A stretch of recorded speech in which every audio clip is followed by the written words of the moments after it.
Hello friends, this is Anshu और आज हम बिज़नेस कम्युनिकेशन का चैप्टर 4 कॉर्पोरेट कम्युनिकेशन का नेक्स्ट पार्ट लेकर आए हैं। आज इस पार्ट के अंदर हम ग्रेपवाइन डिस्कस करेंगे। ग्रेपवाइन क्या होता है, इसके कितने टाइप्स हैं और कॉर्पोरेट कम्युनिकेशन का क्या इम्पोर्टेंस है। तो लेट्स बिगिन। सबसे पहले व्हाट इज़ ग्रेपवाइन।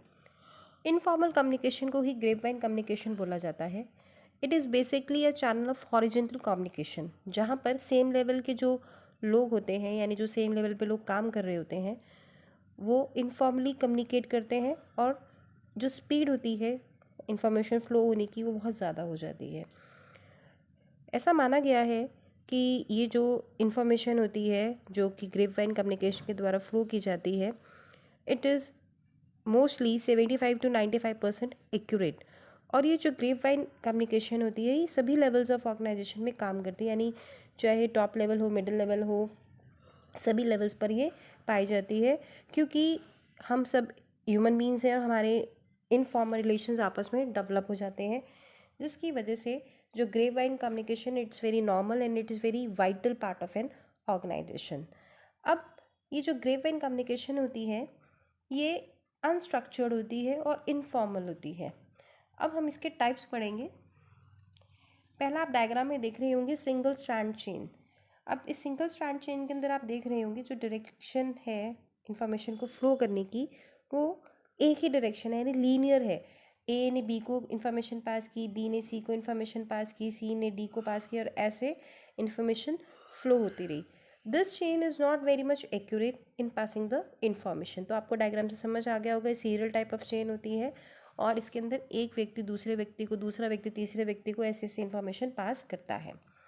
अगली जो आपको डायग्राम में दिख रही है वो है गॉसिप चेन। ये जो गॉसिप चेन होती है generally it is in circular form और जो सेंडर होता है वो सेंटर में होता है और वो सभी जो रिसीवर्स हैं इनको इन्फॉर्मेशन पास ऑन करता है। इसके अंदर आप डायग्राम के अंदर देख रहे होंगे गॉसिप के अंदर ए ने बी को किया, ए ने ही सी को किया, डी को किया, ई को किया, एफ को किया, ऐसे एक जो सेंटर व्यक्ति है यानी जहाँ पर ए जो सेंट्रल व्यक्ति है वही सभी को इन्फॉर्मेशन पास करता है। अगली जो है वो है प्रोबेबिलिटी चेन। डायग्राम में आपको दिख रही होगी। प्रोबेबिलिटी चेन के अंदर क्या होती है, एक जो इंडिविजुअल है वो इन्फॉर्मेशन रैंडमली पास करते हैं, यानी किसी को भी पास कर देते हैं और आगे वो व्यक्ति भी रैंडमली किसी को पास कर देते हैं। उसमें से कुछ व्यक्ति रिएक्ट करते हैं, कुछ व्यक्ति रिएक्ट नहीं करते हैं। I repeat, in this type of chain, one individual makes random contact with another individual and he passes on the information. Diagram में आपको दिख रही है ना, ए ने एफ को पास की, अब एफ ने किसको पास की, के एंड जी को पास की। इसी तरह ए ने डी को पास की, डी ने किसको पास की, एच को पास की, एक्स को पास की। तो रैंडमली आप इंफॉर्मेशन किसी व्यक्ति को पास करते हो और वो भी आगे रैंडमली अपनी इच्छा से किसी को भी पास कर देते हैं इंफॉर्मेशन को। अगला है आपका जो लास्ट टाइप ऑफ चेन है that is cluster. In this type of grapevine information is passed on to selected individuals, that is to those individuals only whom you have confidence. यानी अब आप डायग्राम के अंदर देख रहे हैं ए ने कुछ सिलेक्टेड इंडिविजुअल्स को इन्फॉर्मेशन पास की, उसके लिए सिलेक्टिव इंडिविजुअल्स कौन हुए, सी डी एफ हुए, और एफ ने भी वो इन्फॉर्मेशन कुछ सिलेक्टेड इंडिविजुअल्स को पास की। किस किस को पास की, एफ ने इन्फॉर्मेशन आई को पास की और बी को पास की, और बी ने भी किसको पास की, केवल जे को पास की। यानी हम उन्हीं लोगों को इन्फॉर्मेशन पास करते हैं जिनके ऊपर हमको विश्वास होता है, हम इनके ऊपर बिलीव करते हैं। I hope types of grapevine आपको क्लियर हो गए होंगे। Advantages of grapevine. अब ग्रेपवाइन के फ़ायदे समझते हैं। पहला है without grapevine employer may not feel ownership of information. अब इसको समझते हैं। ठीक है, जब ग्रेपवाइन होता है यानी इनफॉर्मल कम्युनिकेशन की बात करते हैं तो आपस में एक अपनत्व की भावना डेवलप हो जाती है, एक कोऑर्डिनेशन डेवलप हो जाता है, टीम वर्क डेवलप हो जाता है। तो इससे जो एम्प्लॉयज़ हैं आपस में कनेक्टेड फील करते हैं। टीम स्पिरिट के माध्यम से वो एक दूसरे को मोटिवेट करते हैं, एक दूसरे के सक्सेस के लिए उनको प्रेरित करते हैं। तो एक जो कॉर्डियल एटमॉस्फेयर है ऑर्गेनाइजेशन में वो क्रिएट हो जाता है। दूसरा है मैनेजमेंट के नो एम्प्लॉयज़ थॉट्स। अब आपको पता है कि ऑर्गेनाइजेशन में डिफरेंट लेवल्स होते हैं। फॉर्मल ऑर्गेनाइजेशन की अगर हम बात करें, जैसे टॉप लेवल मिडिल से बात करता है, मिडिल लेवल लोअर से बात करता है। तो उस केस में एक हमें फॉर्मल नेटवर्क को फॉलो करना ज़रूरी होता है। लेकिन जब हम इनफॉर्मल की बात करते हैं तो जो मैनेजमेंट है उनको एम्प्लॉयज़ का थॉट प्रोसेस पता चल जाता है थ्रू फीडबैक। और जब हम एक बॉन्ड डेवलप कर देते हैं, एक सेंस ऑफ बिलोंगिंगनेस डेवलप कर देते हैं एम्प्लॉयज़ के अंदर, तो आसानी से जो एम्प्लॉयज़ हैं वो अपनी सजेशंस दे सकते हैं। अगर वो किसी पॉलिसी से नाखुश हैं या वो कोई प्रेजेंट पॉलिसी प्रोसीजर के अंदर कोई चेंजेस करवाना चाहते हैं तो वो आसानी से मिडल और टॉप लेवल मैनेजमेंट को कन्वे कर सकते हैं।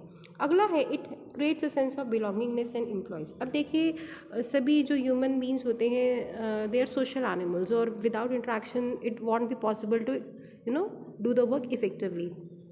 तो जब हम ग्रेपवाइन की बात करते हैं तो जो हमारे साइकोलॉजिकल नीड्स होती है, यानी एक दूसरे को जो समझने की हमारी ज़रूरतें होती हैं, जो हमारी इमोशनल डिज़ायर्स होती हैं, उनको फुलफ़िल किया जा सकता है। हर एक जो व्यक्ति होता है उसकी जॉब रिलेटेड प्रॉब्लम्स हो सकती हैं, उसकी कोई पर्सनल प्रॉब्लम्स हो सकती हैं, लेकिन जब आपस में हमारे रिलेशंस अच्छे हो जाते हैं तो सभी एम्प्लॉयज़ आपस में कॉर्डियल रिलेशंस जब डेवलप कर लेते हैं तो एक दूसरे के भले के बारे में सोचते हैं और एक दूसरे के प्रति उनका जो बॉन्ड है वो डेवलप हो जाता है। तो अगर एक ऑर्गेनाइजेशन के अंदर इनफॉर्मल रिलेशंस हैं तो it helps in creating a sense of belongingness, a bond develop हो जाता है, और जब बिलोंगिंगनेस डेवलप हो जाएगी तो सभी एम्प्लॉयज़ अच्छे से काम करने के लिए ज़्यादा प्रेरित होंगे।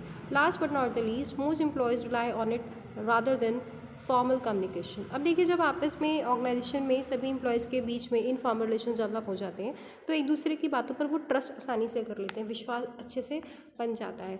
अगर फॉर्मल चैनल के थ्रू कोई इन्फॉर्मेशन पास होती है तो it takes lot of time, और जब हम इनफॉर्मल की बात करते हैं स्पीडी कम्युनिकेशन होता है, तो एक तो जल्दी पहुंच जाती है, दूसरा उस पर रिलाई करना, उस पर विश्वास करना आसान हो जाता है, क्योंकि हम एक दूसरे के ऊपर विश्वास करते हैं तो उनसे हमारी जो एक्सचेंज ऑफ इन्फॉर्मेशन होते हैं उस पर भी हम विश्वास आसानी से कर पाते हैं। नेक्स्ट है what is the importance of communication in corporate world. पहला है it helps to increase the sale. ठीक है, सभी जो ऑर्गेनाइजेशन है उनका एकमात्र उद्देश्य यही होता है कि वो अपने ऑर्गेनाइजेशन में जो सेल है, प्रॉफिट है, वो इंक्रीज़ कर सके। सेल या प्रॉफिट कैसे इंक्रीज़ किया जा सकता है? जब वो इफ़ेक्टिवली अपने जो बिज़नेस प्रोडक्ट या सर्विसेज हैं उनके बारे में जानकारी पोटेंशियल कस्टमर्स को दे पाए।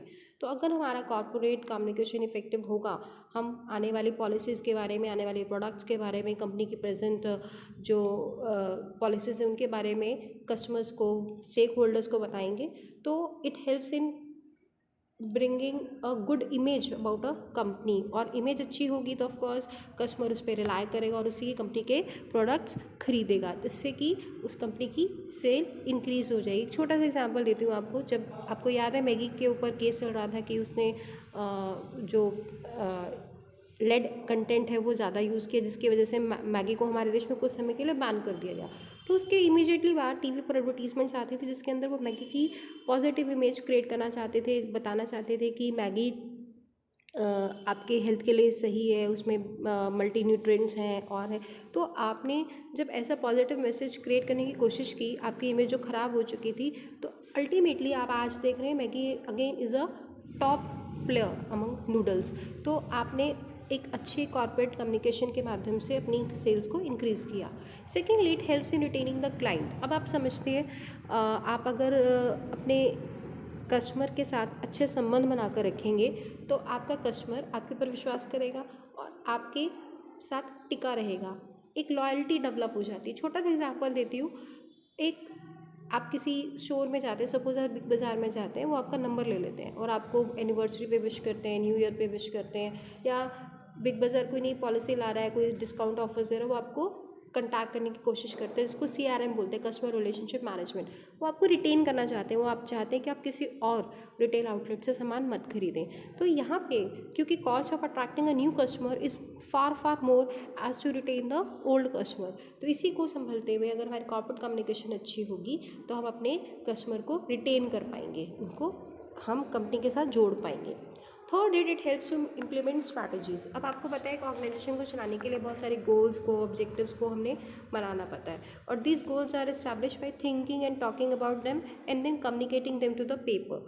अगर हमारी कॉर्पोरेट कम्युनिकेशन ठीक होगी तो हम ऑब्जेक्टिव्स को अपने एम्प्लॉयज़ से अच्छे से कम्युनिकेट कर पाएंगे और एम्प्लॉयज़ उन गोल्स को अचीव करने के लिए अपना पूरा सहयोग देंगे और अल्टीमेटली जो कस्टमर्स हैं उनको हम अच्छी सर्विसेज दे पाएंगे। तो जो भी स्ट्रैटेजीज होते हैं, जो भी पॉलिसीज़ होते हैं, प्रोसीजर्स होते हैं, उनको इम्प्लीमेंट करने के लिए corporate communication plays an important role.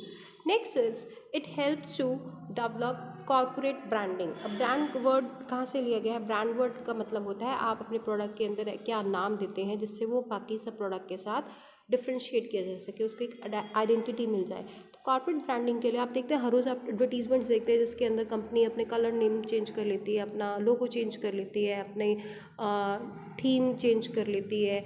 तो यहाँ पे आप कॉर्पोरेट कम्युनिकेशन के भाग से अपने कंपनी के एक अलग से ब्रांड क्रिएट कर लेते हैं। आप देखते हैं ना टीवी पे अनेकों प्रकार के एड्स आती हैं जिसके अंदर सारे ब्रांडिंग के ऊपर ही फोकस करते हैं। ये कैसे पॉसिबल हो पाता है? कॉर्पोरेट कम्युनिकेशन के माध्यम से ही पॉसिबल हो पाता है। अगला है it helps to develop global competence. अब आप भारत की बात करें तो हम बहुत सारे देशों के अंदर व्यापार करते हैं, हम ग्लोबलाइजेशन की ओर बढ़ रहे हैं जहाँ पे हमारा इंटीग्रेशन बाकी सभी इकोनॉमीज़ के साथ हो गया है। दूसरी देश के लोग हमारे यहाँ पर प्रोडक्ट और सर्विसेज बेचते हैं और हम भी दूसरे देशों में जाकर प्रोडक्ट एंड सर्विसेज बेचते हैं। तो जब हम केवल इंडियन कस्टमर्स की ही बात ना करते हुए इंटरनेशनल कस्टमर्स की बात कर रहे हैं तो वहाँ पर हमारा बाकी एमएनसीज के साथ कॉम्पीट करना स्वाभाविक है और इस कंपटीशन को बीट करने के लिए हमारे प्रोडक्ट की क्वालिटी अच्छी होनी चाहिए, उसके प्राइस अफोर्डेबल होने चाहिए, उनकी सर्विसेज अच्छी होनी चाहिए। ये सब हम कैसे बता पाएंगे? Through communication only. तो कॉर्पोरेट कम्युनिकेशन हमारे प्रोडक्ट्स के बारे में जानकारी देता है हमारे पोटेंशियल इंटरनेशनल कस्टमर्स को एज वेल एज हमारे इंडियन कस्टमर्स को। तो it helps to develop global competence. Next is it helps in crisis management. अब क्राइसिस का मतलब समझते हैं, अब ऑर्गेनाइजेशन के अंदर बहुत सारी प्रॉब्लम्स आ सकती हैं। छोटा सा एग्जांपल देती हूँ, अभी कोरोना चल रहा है था तो लॉकडाउन चल रहा था पूरे देश के अंदर, तो बहुत सारे कंपनीज़ ने अपने एम्प्लॉयज़ को ले ऑफ कर दिया बिकॉज उनके पास काम नहीं था। अब इस क्राइसिस मैनेजमेंट के अंदर यानी कोई प्रॉब्लम आ जाती है, may be due to natural calamity, may be due to technical problem, may be कोई फिनेंशियल प्रॉब्लम है, कंपनी के पास रिसोर्सेज ही नहीं है कंटिन्यू करने के लिए, या कंपनी के पास कोई कॉम्पिटिटर बहुत तगड़ा आ गया जिसकी वजह से कंपनी की जो सेल है वो बहुत डिक्लाइन हो रही है। It could be an number of reasons. या कई बार क्या होता है क्लैशेस ही हो जाते हैं किसके बीच में, मैनेजमेंट के बीच में और एम्प्लॉयज़ के बीच में। तो इन क्राइसिस से दूर करने के लिए, इनको सॉल्व करने के लिए कम्युनिकेट करना बहुत ज़रूरी होता है और कॉर्पोरेट कम्युनिकेशन इन क्राइसिस को सॉल्व करने में अहम भूमिका अदा करती है। आई होप आपको इम्पोर्टेंस समझ में आ गई होगी and this is now the end of the chapter corporate communication. Thank you.